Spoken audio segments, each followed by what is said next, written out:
By now, most of us have had quite a bit of experience using navigation in our cars.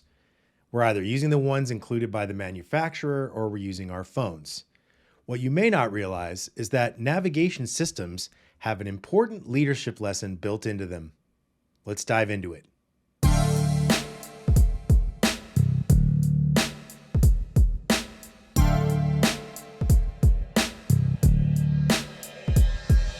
When you put your destination into a navigation system, it plots several options for how to get there from your current location. The place you're going is the outcome. The list of roads and turns that will get you there is the output.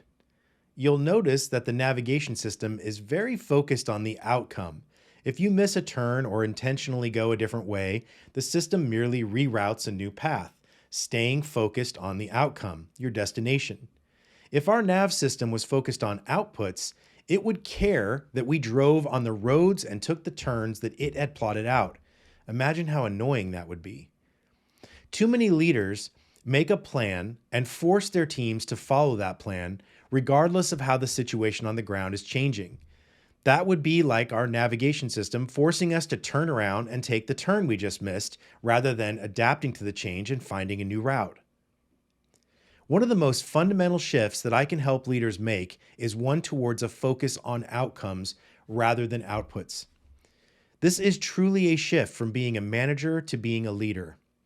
What makes this shift so hard is that as leaders, we're often being pressured by our managers to focus on the outputs.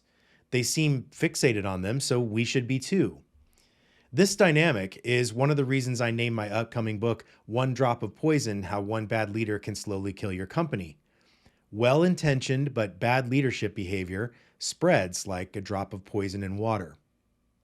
Okay, so what are outcomes and how do they differ from goals, objectives, and outputs? Let's get into some examples.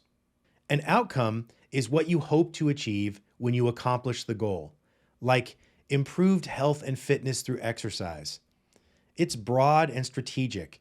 There's no indication about how we're going to improve health and fitness through exercise, only that we have that as an outcome we're going for. A goal is an observable and measurable end result. We believe the goal will lend itself to the outcome, but that's not a guarantee. Like climb Mount Everest. It's specific, observable, and measurable. If we achieve our goal, the hope is that we will achieve our outcome, or at least make strides towards it. Objectives are steps we will take to achieve the goal. Reach Base Camp 1 is one objective. Reach Base Camp 2 is another. Objectives are just mini goals that lead to our larger goal. Finally, outputs are quite tactical. They're the plan and work involved in reaching each objective. In our mountain climbing goal, they might have metrics such as route chosen, miles walked, and supplies consumed. What makes it tempting for leaders to focus on the tactical details is that many of them were promoted for being good at the tactical nature of the work. But in leadership roles, it becomes increasingly important for us to stay out of the tactical details and to trust our teams to make those plans. Our job is to point to a landmark on the horizon and say, we must get to that landmark, and then let the troops figure out how to make that happen. Similarly, it is our leaders' job to point to a larger goal and tell us we must get to the top of that mountain. And it is their leaders' job to tell them the outcome. We must become healthier. The leader at the top has an outcome. Each subsequent level below has the autonomy and authority to set goals and then objectives. Each believes that they will contribute to that outcome. With that working understanding, you can now see what a toxic leadership trap it is to overown the tactical details of our teams. When we set the target and pathway to that target, we're removing all autonomy from our teams. But that's not the only downside. We're also prescribing a pathway that may not be the best one. Your teams know more about the conditions on the ground than you do. So they'll make better choices as long as they're all focused on reaching the goals and objectives. Let's jump back to our car navigation to illustrate. Let's say we have an outcome to learn more about country music. We have a goal to visit key country music sites in the US, so we've started with an objective to visit the Country Music Hall of Fame in Nashville, Tennessee. Outputs for this objective are just the routes chosen and the turns we need to make to reach the objective. Now, let's pause here for a brief detour to a different topic. If you were a leader in this scenario, what might be a good key performance indicator, KPI, that we could use that would help know when the team will reach the destination? Turns taken isn't very useful to us. It's counting an output. This one's not even likely useful to the team. Turns remaining isn't helpful in determining when the team will get there. For all we know, there are miles of straightaways along the path. Direction to destination is useful to the driver to know which direction to turn on a given street, but not to anyone wanting to know when the team will arrive. Miles driven is useless to us also.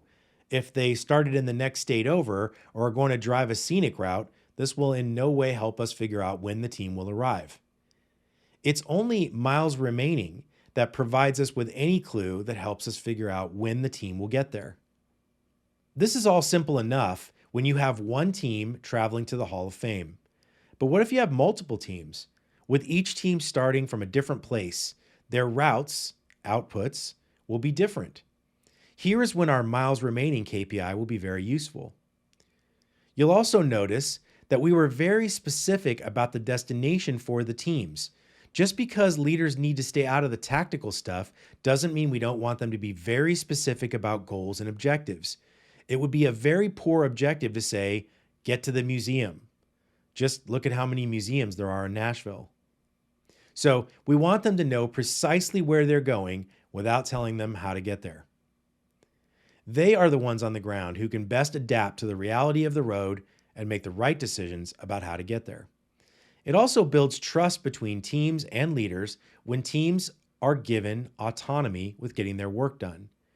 Now, one last piece for this video before wrapping up, and that has to do with how these words, outcomes, goals, objectives, and outputs, can map to different words at our companies. I wish everyone would use the same words to describe these things, but then I wouldn't have a job, right?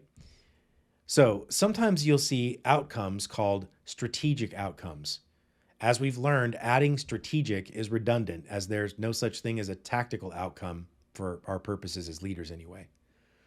Companies then often want to label the work that happens in these various layers. You'll hear outcomes labeled as strategic initiatives, with goals sometimes called capabilities. These capabilities are broken down into features, which are made up of stories that the teams finish. I've seen companies spend months just coming up with these ontologies. Some companies just aren't happy unless they've reinvented the wheel with their own terminology. No, this isn't a tire, silly. It's a cylindrical traction device, CTD for short. But all kidding aside, what I ask is that you try hard to map your words to the ones I'm describing here: outcomes, goals, objectives, and outputs, rather than assume your words mean something different. They probably don't. When you do that, you get all sorts of benefits in terms of how strategic or tactical things are, time horizons they typically encompass, and clarity around who is responsible for what. I hope this helps you better avoid the toxic leadership trap of becoming fixated on outputs instead of outcomes. Your teams need you to clearly tell them where you want them to end up, not give them a list of roads to travel and turns to take. I hope you found this helpful. If you did, forward it to your leader from an anonymous email account, and be sure to like and subscribe, as there's a lot more coming. Thanks for watching.